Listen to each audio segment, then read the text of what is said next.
Hello, dear friends. I hope everything would be fine. Today, we will start a new chapter, that is, chapter number 6, that electromagnetic induction.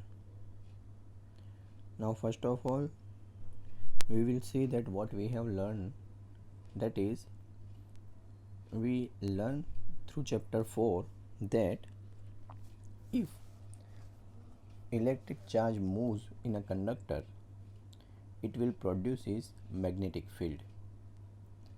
That means if a current is passing through any conducting wire, it produces magnetic field around it. Now we know that why electric current pass, due to potential difference between two endpoints of the wire or the circuit.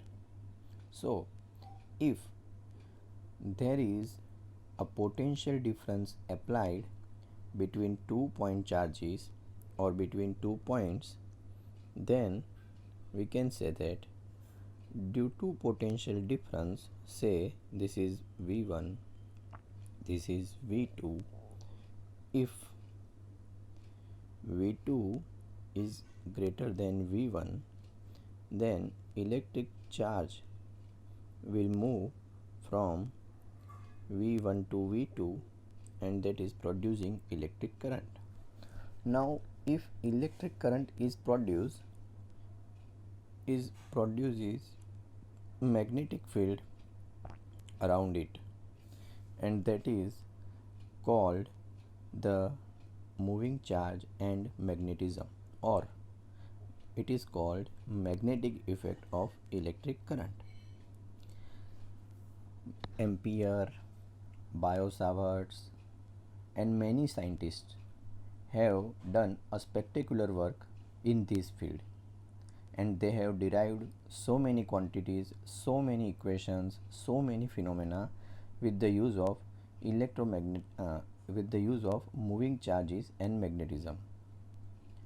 Now if this is so, whether its reversal process is possible, that means if anything is possible, that if magnetic field is applied somewhere and it produces electric current in the surrounding area, yes, it is possible.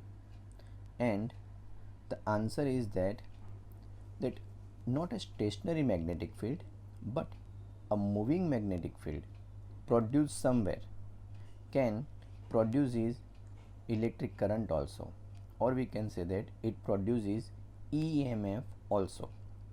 So Charles Henry and Michael Faraday and many other scientists also had done very good work in the field, and they have derived that, as we have learned in the first topic, in the first chapter number 4, that we learn about Biot-Savart's experiment, in which we say that Biot-Savart had observed that if current is passing through the conductor, then it produces magnetic field around it with the help of that magnetic needle example. So in that example he observed that as current will pass through the circuit, the direction of magnetic needle get deflected. Now the scientist, that is Michael Faraday, had also tried his best in this field, and he had done 3 different experiments. So Faraday had done 3 experiments. These experiments are called historical experiments by Michael Faraday, in which he took 3 different type of arrangements, and with the help of these arrangements he produces EMF in the electric conducting wire. So what was the 3 different experiment he had done? It was with coil and magnet, that is with motion, that is moving magnet. Then second was of two coils. So two coils, out of which one is having galvanometer and one is having battery, and it is also kept moving with respect to each other. And in third experiment, two coils, again he took two coils, but in this experiment he used switch. So in one coil there is again a galvanometer, but in other coil there was a switching system, and he tried to establish the result that a moving magnetic field or changing magnetic field with respect to time can produces magnetic field. And then we will see that what was their experiments. So first of all, we understand their three experiments, and now then we will see that what are the conclusion of their three experiments. So let us see the three experiments of Michael Faraday. Historical experiment. In his first experiment, he took one coil consisting of n loops. Here it is shown by a blue color helical path. Then he took this coil and connect it with a galvanometer. So here this is galvanometer with a circular arrangement and having a red arrow. This red arrow indicates initially the stationary condition. Then he took one magnet or a bar magnet, that is given here, that is bar magnet, and then he started his experiment. In his experiment, what was his actually motto? That he had moved this magnet into the coil or towards the coil in such a manner that maximum magnetic field lines and different numbers of magnetic field lines will pass through this. Right now you can see that there are total 6 field lines are coming from the magnet, but out of these 6 magnetic field lines, only 4 magnetic field lines are passing through this coil. Now you can see that gradually this magnet is moving towards the coil. Now magnetic field lines that is involved with coil are 5. Then he move continuously it towards the coil, and now you can see that all the 6 magnetic field lines are passing through the coils. So it was his first experiment that he had performed. As a result of this experiment, what he found? So the result was found to this galvanometer reading.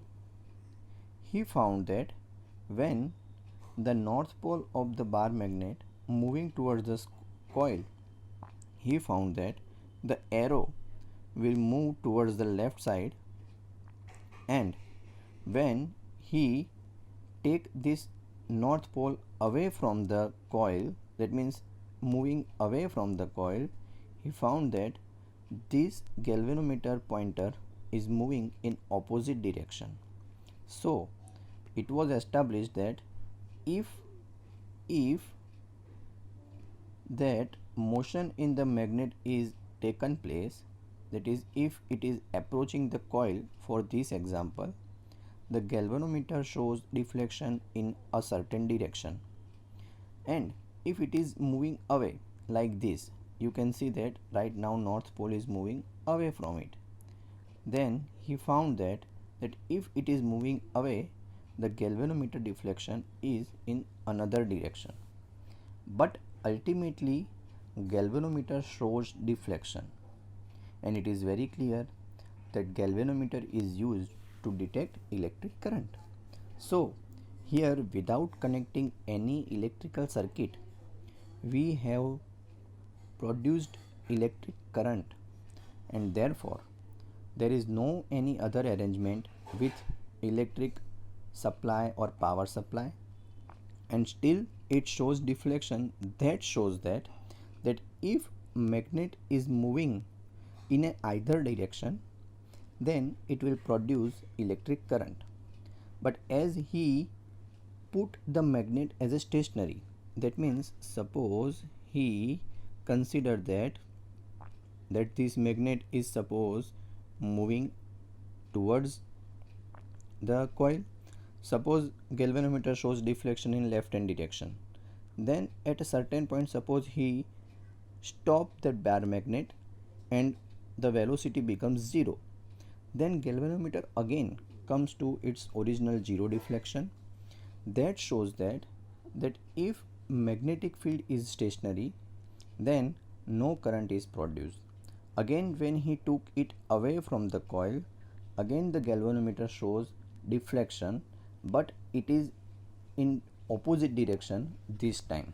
So ultimately it was established from the first experiment that not the stationary magnetic field but a changing magnetic field with respect to time is responsible for the production of electric current. And that was the first experiment's conclusion, that if a magnetic field is continuously changing, then it will produce electric current and EMF in a coil. That is the first result of the experiment number 1, and this is first time established that a moving magnetism, that is a changing magnetic field with respect to time, is producing EMF or is producing electric current in a coil. So this is called first experiment. Now let's see what is experiment 2. In his second experiment, Faraday replaced magnet and he put another coil with a power supply. Suppose, as shown in the figure above, we can say that the first coil arrangement is as it was earlier, but in second, that was the bar magnet initially, now it is replaced with a current carrying coil. Now we can say that in this arrangement a battery is connected with it and a current is passing through the second coil. Here I will put this as a second coil and I will say this as a coil number 2 and this as a coil number 1. So left one is coil 1 and second one is coil 2, rightward side. Now in this phenomena, when the current I is passing through coil 2 and when after this, if this coil arrangement is again kept in such a way that if it is moving toward this coil, or we can say that towards the coil number 1, then again he found a certain result. In this certain result, the arrangement was clear, that he explained the same phenomena that was explained earlier, that in this arrangement it was established that when this coil number 2 approaches the coil number 1, again as in the previous case, the galvanometer start deflecting. So when coil 2 approaches the coil 1, then the current will produce in coil 1 and galvanometer shows some deflection. In same manner, when coil 2 moves away from the coil 1, galvanometer again shows deflection, but this time this deflection is in opposite direction to the previous case. So this was the ultimate result that we again found, that if coil is moving, now what is the phenomena that will take place? When coil is moving towards the coil 1, then coil 2 has an electric power supply and therefore current I is passing through it. As we have learned in chapter number 4, that if current is passing through any conductor, it produces magnetic field. So in this case also, that in coil 2, when current I is passing, due to that current it is producing magnetic field. Now that field lines are also connected with magnetic field lines of coil 1. Now as we are moving towards coil 1, then these magnetic field lines are also approached and these field lines are also entered in coil 1. Now as they enter in coil 1, then they will change the total magnetic field lines arrangement inside the coil 1, and therefore the magnetic field changes. Now the magnetic field changes, then it is very clear that if magnetic field is continuously changing with respect to time, it produces electric current around the arrangement, and therefore in the coil, that is coil number 1, due to the changing magnetic field, the current is produced, and due to that the galvanometer shows deflection in a particular direction. So if current is moving from 2 to 1, then obviously it is in the manner, that is, if it is in clockwise direction, it will deflect in left hand side, and if the current is in a anti-clockwise direction, suppose, it will deflect in right hand side. So the galvanometer again shows deflection. Now this time he did not use magnet but a current carrying coil, and current carrying coil is moving. Now current carrying coil produces magnetic field around it as per as Biot-Savart's law, as per as Oersted's observation, and the same object, that object itself behaves as a magnet, and in place of magnet we use these type of coils to move towards the coil 1, or it is used to move away from the coil 1. In this arrangement we found that the magnetic field linked with coil 1 will continuously change. As magnetic field linked with the coil 1 continuously change, it will produce electric current in coil 1, and with respect to that, in a regarded direction, the galvanometer shows deflection. So this experiment also gives a new result, but in a same manner.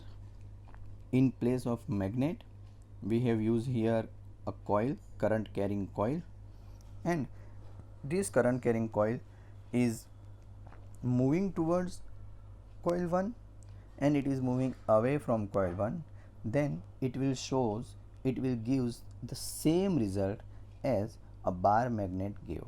So in experiment 2, by replacing bar magnet with a current carrying coil, we get same type of result, and here again it is established that a moving magnetic field with respect to time producing electric current in the other coil, which is linked with the magnetic field lines of the coil 2.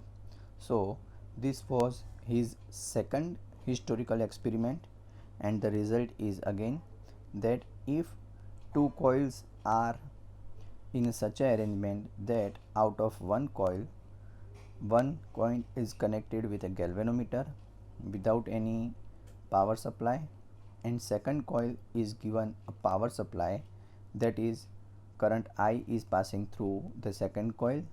If that second coil is in the motion with respect to the coil 1, then it will produce the magnetic field around it, and this is the result. Now we will see the third historical experiment. In this third historical experiment, now a arrangement is little bit changed than the previous one. In this case again he used two different coils, that is again called two coils experiment. In this two coils experiment, coil 1 was kept as it was in the previous case, but for coil 2 now Faraday had applied a tapering key that is drawn with a green color, and all other arrangement kept as it was in the previous case. Now he applied this arrangement and arranged the coils in such a manner that the axis of the two coils are almost coincides.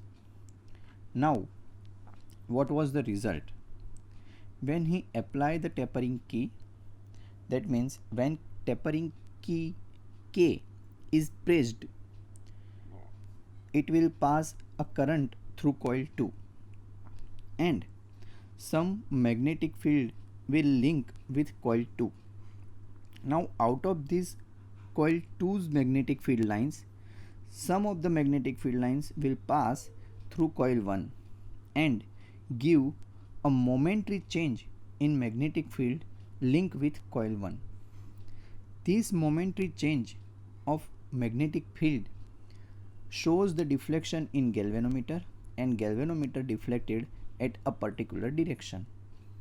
But if the K key is kept continuously pressed, then after some time, that is after some seconds, the galvanometer again reach to the zero deflection.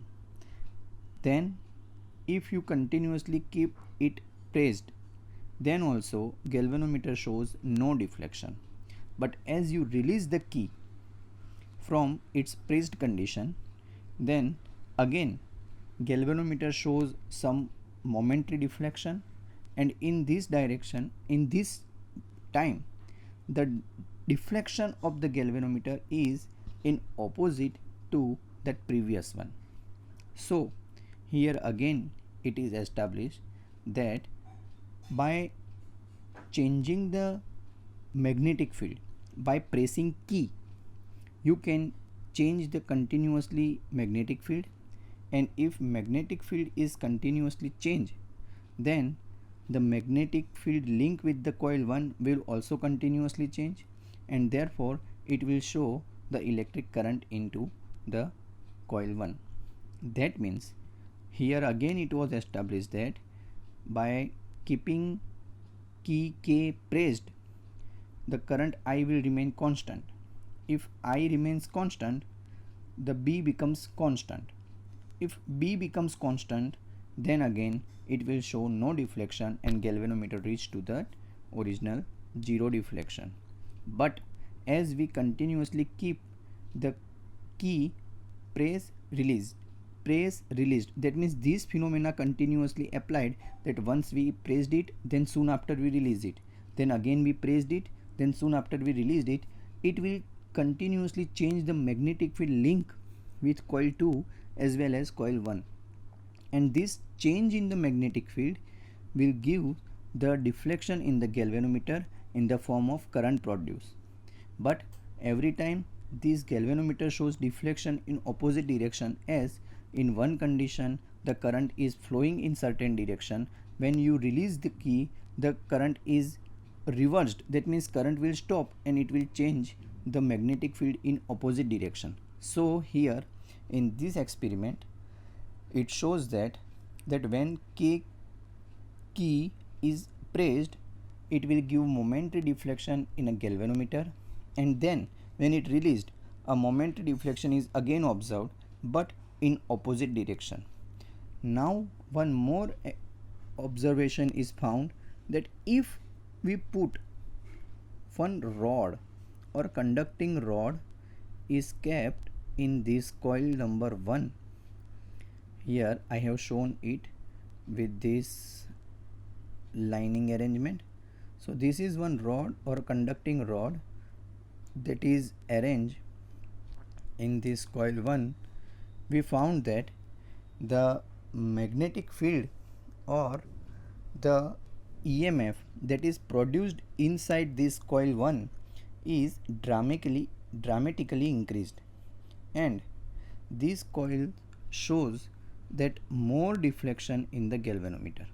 So this was now the question of thought that why this happens, and that was next time that was established by the Faraday same, and also the Henry that had done a very much work in this field, and they have established that by applying a conducting rod like iron or a nickel, it shows the more magnetism produced in it.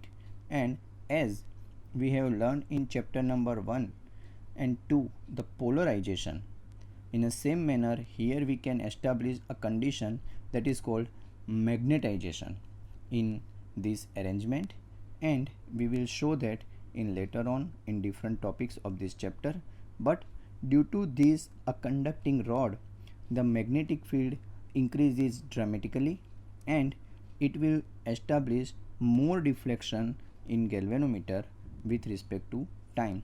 So here ultimately we have found two things in all these three experiments, that not the fixed magnetic field or not the stationary magnet, but a moving magnetic field or a continuously changed magnetic field with respect to time is responsible for the production of EMF in the coil linked with it, and that was the reason behind the EMF produced in the coil.